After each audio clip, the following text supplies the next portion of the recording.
अंगद और हनुमान को गए जानकर सभी भालू बानर वीर लौट पड़े। राक्षसों ने प्रदोष काल का बल पाकर रावण की दुहाई देते हुए वानरों पर धावा किया। राक्षसों की सेना आते तक वानर लौट पड़े और वे योद्धा जहां तहां खटखटा कर भिड़ गए। दोनों ही दल बड़े बलवान हैं। योद्धा ललकार ललकार कर लड़ते हैं, कोई हार नहीं मानते। सभी राक्षस महान वीर और अत्यंत काले हैं। वानर विशालकाय तथा अनेकों रंगों के हैं। दोनों ही दल बलवान हैं। समान योद्धा वाले योद्धा हैं। वे क्रोध करके लड़ते हैं, खेलते हैं। राक्षस और वानर युद्ध करते हुए ऐसे जान पड़ते हैं मानो क्रमशः वर्षा ऋतु शरद ऋतु बहुत से बादल पवन से प्रेरित होकर लड़ रहे हैं। कंपन अतिकाय से सेनापतियों ने अपनी सेना को विचलित होते देख माया की। पल भर में अत्यंत अंधकार हो गया। खून पत्थर और राख की वर्षा होने लगी। दसों दिशाओं में अत्यंत घना अंधकार देखकर पांडवों की सेना में खलबली पड़ गई। एक को एक दूसरा नहीं देख सकता। सब जहां तहां पुकार रहे हैं। शौकनाथ जी सब रहस्य जान गए। उन्होंने अंगद और हनुमान को बुला लिया और सब समाचार कह सुनाए। सुनते ही वे दोनों कपिश्रेष्ठ क्रोध करके दौड़े। फिर कृपालु श्री राम जी ने हंसकर धनुष चढ़ाया और तुरंत ही अग्निबाण चलाया, जिससे प्रकाश हो गया। अब कहीं अंधेरा नहीं रहा। जैसे ज्ञान के उदय होने पर संदेह दूर हो जाता है। भालू और वानर प्रकाश पाकर श्रम और भय से रहित होकर प्रसन्न होकर दौड़े। हनुमान जी और अंगद रण में गरज उठे। उनके हाँक सुनते ही राक्षस भाग छूटे।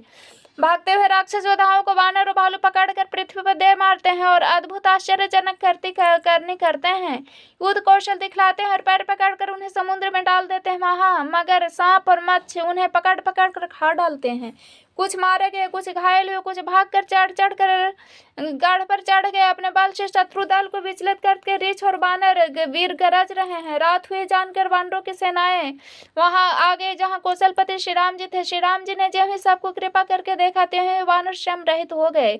वहां रावण ने मंत्रियों को बुलाया और जो योद्धा मारे गए थे उन सबको सबसे बताया।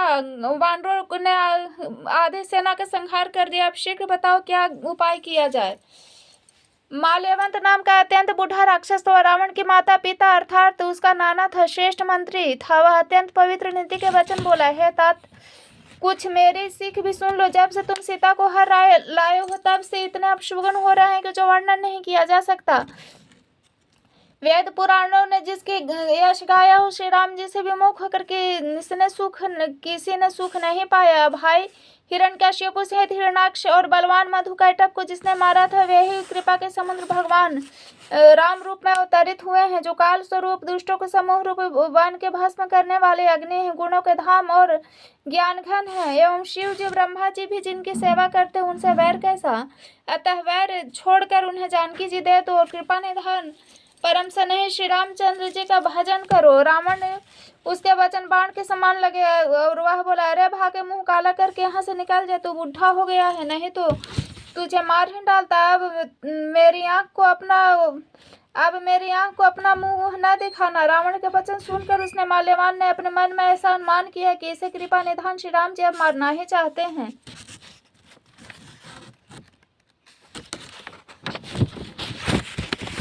वह रावण को दुर्वचन कहता हुआ उठकर चला गया। तब मेघनाथ क्रोध पूर्वक बोला, सवेरे मेरी करामात देखना, मैं बहुत कुछ करूंगा, थोड़ा क्या कहूँ। पुत्र के वचन सुनकर रावण को भरोसा आ गया। उसने प्रेम के साथ उसे गोद में बैठाए। विचार करते करते ही सवेरा हो गया। वानर फिर चारों दरवाजों पर जा लगे। वानरों ने क्रोध करके दुर्गम किले को घेर लिया। नगर में बहुत ही कोलाहल शोर मच गया। राक्षस बहुत तरह से अस्त्र शस्त्र धारण करके दौड़े और उन्होंने किले पर से पहाड़ों के शिखर ढहाए। उन्होंने पर्वत के करोड़ों शिखर ढहाए। अनेक प्रकार से गोले चलने लगे। वे गोले ऐसे गहराए जैसे वज्रपात हुआ है, बिजली गिरी और योद्धा ऐसे गरजते हैं मानो प्रलय काल के बादल हों। विकट वानर योद्धा भिड़ते हैं, कट जाते हैं और उनके शरीर जर्जर हो जाते हैं, तब भी लपटते हैं। हिम्मत नहीं हारते, वे पहाड़ उठाकर उसे किले पर फेंकते हैं। राक्षस जहां तहां जो जहां होते वहीं मारे जाते हैं। मेघनाथ ने कानों से ऐसा सुना कि वानरों ने आकर फिर किले को घेर लिया। तब वह वीर किले से उतरा और डंका बजाकर उनके सामने चला। मेघनाथ ने पुकार कर कहा, समस्त लोकों में प्रसिद्ध धनुर्धर और कौशलाधीश दोनों भाई कहाँ हैं? नल नील द्विविद सुग्रीव बल की सीमा अंगद और हनुमान कहाँ हैं? भाई से द्रोह करने वाला विभीषण कहाँ है? आज मैं सबको उस दुष्टता का हठ पूर्वक मारूंगा। ऐसा कहकर उसने धनुष पर कठिन बाण का संधान किया। अत्यंत क्रोध करके उसने कान तक खींचा। वह बाणों का समूह छोड़ने लगा, मानो बहुत से पंख वाले सांप दौड़ रहे हो। जहां तहां बानर गिरते दिखाई पड़ने लगे। उस समय कोई भी उसके सामने न हो सके। विरीछ बानर जहां तहां भाग चले। सब युद्ध की इच्छा भूल गए। रणभूमि में ऐसा बानर, एक भी बानर या भालू न दिखाई पड़ा जिसको उसने प्राण मात्र अवशेष न कर दिया, अर्थात जिसके केवल प्राण ही बचे हो। बल पुरुषार्थ सारा जाता रहा। फिर उसने सबको 10-10 बाण मारे। बानर पृथ्वी पर गिर पड़े। बलवान और धीर मेघनाथ सिंह के समान नाद करके गरजने लगा। सारी सेना को बेहाल व्याकुल देखकर पवन सुत हनुमान क्रोध करके ऐसे दौड़े मानो स्वयं काल दौड़ा। उन्हें तुरंत एक बड़ा भारी पहाड़ उखाड़ लिया। बड़े ही क्रोध करके उससे मेघनाथ पर छोड़ा। पहाड़ों को आते देखकर वह आकाश में उड़ गया। उसके रथ सारथी घोड़े सब नष्ट हो गए, चूर चूर हो गए। हनुमान जी उसे बार बार ललकारते हैं पर वह निकट नहीं आता, क्योंकि वह उनके बल का मर्म जानता था।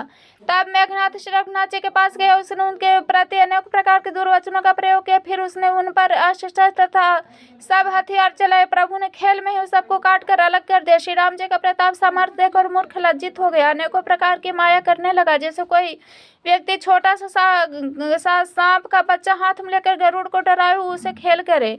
शिव जो ब्रह्मा जी तक छोटे बड़े जिनके अत्यंत बलवान माया को वश में है, नीच बुद्धि निशाचर उनको अपनी ही माया दिखलाता है। आकाश में ऊंचे चढ़कर वह बहुत से अंगारे बरसाने लगा। पृथ्वी से जल के धाराएं प्रकट होने लगे। अनेकों प्रकार के पिशाच तथा पिशाचनियां नाच नाच कर मारो काटू की आवाज करने लगी।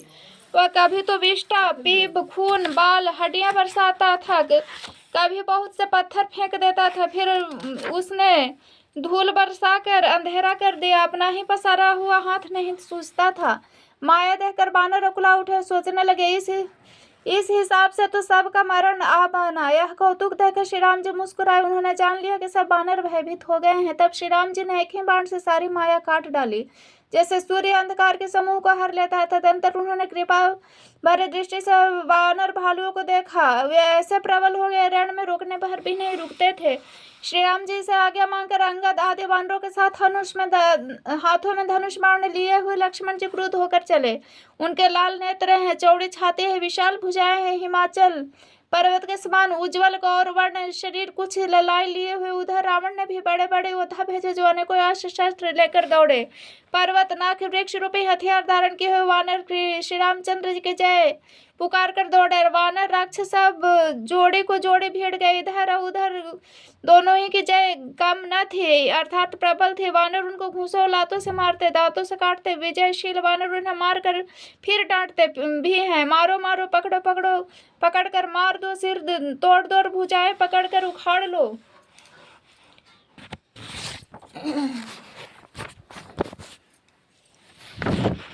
लाखों खंडों की ऐसे आवाज भर गई। प्रचंड रुंड जहां तहां दौड़ रहे हैं। आकाश में देवतागण है। कौतुक देखकर उन्हें कभी खेद होता है, कभी आनंद। खून गड्ढों में भर भर कर जम गया, उस पर धूल उड़ पड़ रही है। यह दृश्य ऐसा है मानो अंगारों के ढेरों पर राख छा रही हो। घायल वीर कैसे सुशोभित होते हैं, जैसे फूले हुए पलाश के पेड़। लक्ष्मण और मेघनाथ दोनों योद्धा अत्यंत क्रोध करके एक दूसरे से भिड़ते हैं। एक दूसरे को कोई जीत नहीं सकता। राक्षस बल छल और अनीति करता है। तब भगवान अनंत लक्ष्मण जी क्रोधित होकर उन्हें तुरंत उसके रथ को तोड़ डाला, सारथी के टुकड़े टुकड़े कर दिए। शेष जी लक्ष्मण उन पर अनेक प्रकार से प्रहार करने लगे। राक्षस के प्राण मात्र शेष रह गए। रावण पुत्र मेघनाथ के मन में अनुमान किया कि अब तो प्राण संकट आ बनाए, मेरे प्राण हर लेंगे।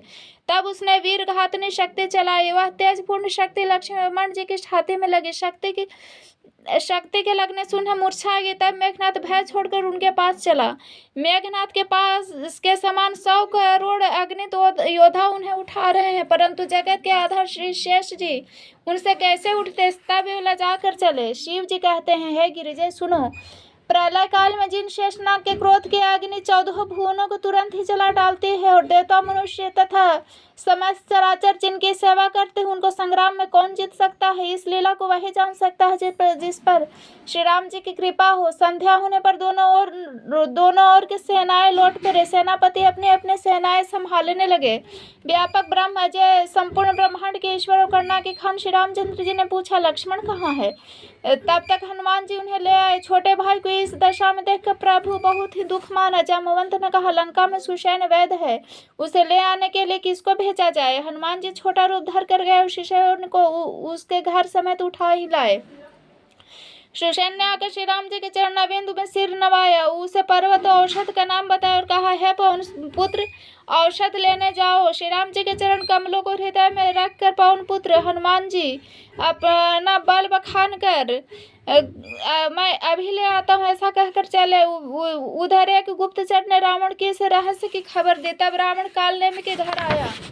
रावण ने उसको सारा मर्म बतलाया। कालनेमि ने सुना और बार बार सिर पेटा, खेद की प्रकट किया। उसने कहा, तुम्हारे देखते देखते जिसने नगर जला डाला उसका मार्ग कौन रोक सकता है। श्री रघुनाथ जी का भजन करके तुम अपना कल्याण करो। हे नाथ, झूठी बकवास छोड़ दो।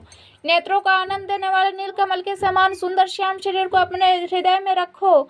मैं तू भेदभाव ममता रूपी मूर्खता को त्याग दो। महामोह ज्ञान रूपी रात्रि में सो रहे हो, सो जागो। जो काल रूपी सर्प का भी भक्षक है, कहीं स्वप्न में भी वह रण में जीता जा सकता है। उसकी यह बात सुनकर रावण बहुत ही क्रोधित हुआ। तब कालनेमि ने मन में विचार किया कि इसके हाथ से मरने की अपेक्षा श्री राम जी के दूत के हाथ से ही मरूं तो अच्छा है। दुष्ट तो पाप समूह में रत है। वह मन ही मन ऐसा कहकर चला गया। उसने मार्ग में माया रची, तालाब, मंदिर, सुंदर बाग बनाया। हनुमान जी ने सुंदर आश्रम देखा। सोचा, मुनि से पूछकर जल पी लूं जिससे थकावट दूर हो जाए। राक्षस महाकपट से मुनि का वेश बनाए विराजमान था। मूर्ख अपने माया से मायापति के दूत को मोहित करना चाहता था। मारुति ने उनके पास जाकर मस्तक नवाया। फिर वह श्री राम जी के गुणों की कथा कहने लगा। वह बोला, रावण और राम में महान युद्ध हो रहा है। राम जी जीतेंगे इसमें संदेह नहीं है। हे भाई, मैं यहाँ रहता हूँ, सब देख रहा हूँ। मुझे ज्ञान दृष्टि का बहुत बड़ा बल है। हनुमान जी ने उससे जल मांगा तो उसने कमंडलू दे दिया। हनुमान जी ने कहा, थोड़े से जल में से मैं तृप्त नहीं होने वाला। तो वह बोला, तालाब में स्नान करके तुरंत लौट आओ, मैं तुझे दीक्षा दूं जिससे तुम ज्ञान प्राप्त करो। तालाब में प्रवेश करते ही एक मगरी ने अकुलाकर उसी समय हनुमान जी का पैर पकड़ लिया। हनुमान जी ने उसे मार डाला। तब वह दिव्य देह धारण करके विमान पर चढ़कर आकाश को चली और उसने कहा, हे वानर, मैं तुम्हारे दर्शन से पाप रहित हो गई है। तात, श्रेष्ठ मुनि का शाप मिट गया है। कपि, यह मुनि नहीं है, घोर निशाचर है, मेरा वचन सत्य मानो। ऐसा कहकर जो ही वह अप्सरा गई तो ही हनुमान जी निशाचर के पास आए। हनुमान जी ने कहा, ये मुनि, पहले गुरु दक्षिणा ले लीजिए, पीछे आप मुझे मंत्र दीजिएगा। हनुमान जी ने उसके सिर को पूंछ में लपेट कर उसे पछाड़ दिया। मरते समय उसने अपना शरीर प्रकट किया। उसने राम राम कहकर प्राण छोड़े। यह उसके मुंह से राम नाम का उच्चारण सुनकर हनुमान जी मन में हर्षित होकर चले। उन्होंने पर्वत को देखा पर औषध न पहचान सके। तब हनुमान जी ने एकदम से पर्वत को ही उखाड़ लिया। पर्वत लेकर हनुमान जी रात में ही आकाश मार्ग से दौड़ चले और अयोध्या के ऊपर पहुंच गए।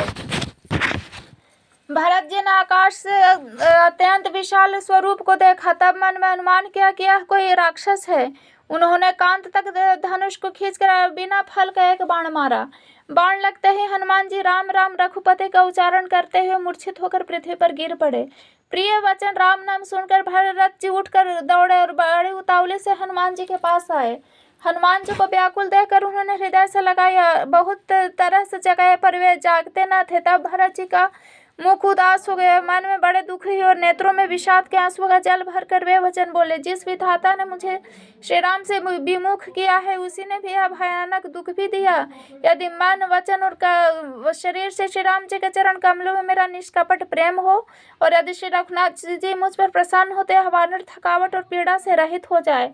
यह वचन सुनते ही कपिराज हनुमान जी कौशलपति श्री रामचंद्र जी की जय हो कहते हुए उठ बैठे। भरत जी ने बानर हनुमान जी को हृदय से लगा लिया।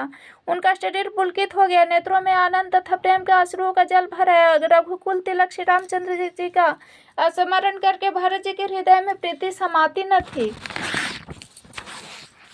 भरत जी बोले, है तात, छोटे भाई लक्ष्मण तथा माता जानकी सहित सुख निधान श्री रामचंद्र जी की कुशल कहो। वानर ने संक्षेप में सब कथा कही। सुनकर भरत जी दुखी हुए मन में पछताने लगे। हा देव, मैं जगत में क्यों जन्मा? प्रभु के एक भी काम न आया कि फिर कुअवसर समय जानकर मन में धीरज धरकर बलवीर भरत जी हनुमान जी से बोले, है ता तुम को जाने में देर होगी, सवेरा होते ही काम बिगड़ जाएगा, अतः तुम पर्वत सहित मेरे बाण पर चढ़ जाए, मैं तुझे वहां भेज दूं जहां कृपा के धाम श्री राम जी हैं। भरत जी की यह बात सुनकर एक बार तो हनुमान जी के मन में अभिमान उत्पन्न हुआ कि मेरे बोझ से बाण कैसे चलेगा। फिर श्री रामचंद्र जी के प्रभाव का विचार करके वे भरत जी के चरणों की वंदना करके हाथ जोड़कर बोले, है नाथ, है प्रभु, मैं आपका प्रताप हृदय में रखकर तुरंत चला जाऊंगा। ऐसा कहकर आज्ञा पाकर भरत जी के चरणों की वंदना करके हनुमान जी चले। भारत जी के बाहुबलशील सुंदर स्वभाव गुण और प्रभु के चरणों में अपार प्रेम मन ही मन बारंबार सराहना करते हुए मारुति हनुमान जी चले जा रहे हैं। महालक्ष्मण जी को देखकर श्री राम जी साधारण मनुष्य के अनुसार वचन बोले, आधी रात बीत चुकी, हनुमान नहीं आया। कहकर श्री राम जी छोटे भाई लक्ष्मण को उठाकर हृदय से लगा लिया और बोले, है भाई, तुम मुझे कभी दुखी नहीं देख सकते थे। तुम्हारा स्वभाव सदा से ही कोमल था। मेरे हित के लिए तुमने माता पिता को छोड़ दिया, वन में जाड़ा गर्मी और हवा सब सहन किया है। भाई, वह प्रेम कहाँ है? मेरे व्याकुल पूर्ण वचन सुनकर उठते क्यों नहीं? यदि मैं जानता कि वन में भाई का विछोह होगा तो मैं पिता का वचन नहीं मानता। पुत्र, धन, स्त्री, घर और परिवार ये जगत में बार बार होते हो जाते हैं, परंतु जगत में सहोदर भाई बार बार नहीं मिलता। हृदय में ऐसा विचार करे तात जागो। जैसे पंख बिना पक्षी, मणि बिना सर्प, सूंड बिना श्रेष्ठ हाथी अत्यंत दीन हो जाते हैं। हे भाई, यदि कहीं जड़ दे मुझे जीवित रखे तो तुम्हारे बिना जीवन भी ऐसा ही होगा। स्त्री के लिए प्यारे भाई को खोकर मैं कौन सा मुंह लेकर अवध जाऊंगा? मैं जगत में बदनामी भले ही सह लेता कि राम में कुछ भी वीरता नहीं है जो स्त्री को खो बैठे। स्त्री की हानि, इस हानि को देखते ही कोई विशेष क्षति न थी। अब तो हे पुत्र, मेरा निष्ठुर और कठोर हृदय अपयश तुम्हारा शोक दोनों ही सहन करेगा। हे तात, तुम अपनी माता के एक ही पुत्र और उसके प्राणाधार हो। सब प्रकार से सुख देने वाले और परम हितकारी जानकर उन्होंने तुम्हें हाथ पकड़कर मुझे सौंपा था। अब जाकर उन्हें क्या उत्तर दूंगा? हे भाई, तुम उठकर मुझे सिखाते ही क्यों नहीं?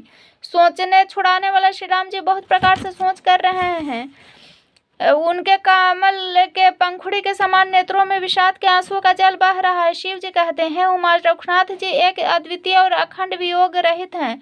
भक्तों पर कृपा करने वाले भगवान ने लीला करके मनुष्य की दशा दिखलाई है। प्रभु के लीला के लिए किए गए प्रलाप को कानों से सुनकर वानरों के समूह व्याकुल हो गए। इतने में ही हनुमान जी आ गए। जैसे करुणा रस के प्रसंग में वीर रस का प्रसंग आ गया हो। श्री राम जी हर्षित होकर हनुमान जी के गले मिले। प्रभु परम सुजान, चतुर और अत्यंत ही कृतज्ञ है। तब वैद्य सुषेण ने तुरंत उपाय किया, जिसे लक्ष्मण जी हर्षित होकर उठ बैठे। प्रभु भाई को हृदय से लगा कर मिले। भालू और बानरों के समूह सब हर्षित हो गए। फिर हनुमान जी ने वैद्य को उसी प्रकार वहां पहुंचा दिया जिस प्रकार वे उसे ले आए थे।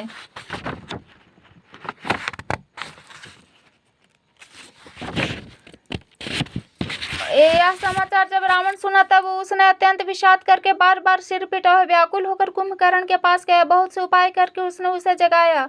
कुंभकर्ण जगह उठ बैठा। वह कैसे दिखाई देता है? मानो स्वयं काल ही शरीर धारण करके बैठा हो। कुंभकर्ण ने पूछा, हे भाई, कहो तो तुम्हारे मुख सुख क्यों रहे हैं? उस अभिमानी रावण ने उससे जिस प्रकार से वह सीता को हर लाया था तब से सारी कथा कही। फिर कहा, हे तात, वानरों ने सब राक्षस को मार डाले, बड़े बड़े योद्धाओं का भी संहार कर डाला। दुर्मुख, देव शत्रु, मनुष्य भक्षक, भारी योद्धा, अतिकाय, कंपन तथा मौदोहक आदि दूसरे सभी रणधीर वीर रणभूमि में मारे गए। तब रावण के वचन सुनकर कुंभकर्ण बिलख कर बोला, अरे मूर्ख, जगत जननी जानकी को हर लाकर अब तू कल्याण चाहता है? हे राक्षस राज, तूने अच्छा नहीं किया। अब आकर मुझे क्या जगाया है? तात, अब मैं अभिमान छोड़कर श्री राम जी को अभी भी अभिमान छोड़कर श्री राम जी को भजो तो कल्याण होगा। है रामन, जिनके हनुमान सरीखे सेवक वे रघुनाथ जी क्या मनुष्य हैं? हाय भाई, तूने बुरा किया जो पहले ही आकर मुझे यह हाल न सुनाया। है स्वामी, तुमने इस परम देवता का विरोध किया, जिसके शिव ब्रह्मा आदि देवता सेवक हैं। नारद मुनि ने मुझे जो ज्ञान कहा था वह मैं तुझे कहता हूँ, पर अब तो समय जाता रहा है भाई। अब तो अंतिम बार अंकवार भरकर मुझसे मिल ले, मैं जाकर अपने नेत्र सफल करूं, तीनों तापों को छुड़ाने वाले श्याम शरीर कमल नेत्र श्री राम जी के जाकर दर्शन करूं। श्री रामचंद्र जी के रूप और गुणों का स्मरण करके वह अपने एक क्षण के लिए प्रेम में मग्न हो गया। फिर रावण ने करोड़ों घड़े मदिरा अनेकों भैंसे मंगवाए।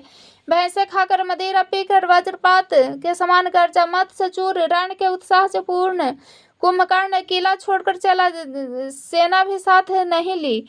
उसे देखकर विभीषण आगे आए और उसके चरणों में गिरकर अपना नाम सुनाया। छोटे भाई को उठाकर उसने हृदय से लगा लिया और श्री रघुनाथ जी का भक्त जानकर वे उसके मन को प्रिय लगे। विभीषण ने कहा, है तात, परम हित कर सलाह में विचार करने पर रावण ने मुझे लात मारी। उसी ग्लानि के मारे मैं श्री रघुनाथ जी के पास चला आया। दिन देख कर प्रभु के मन को मैं बहुत ही प्रिय लगा।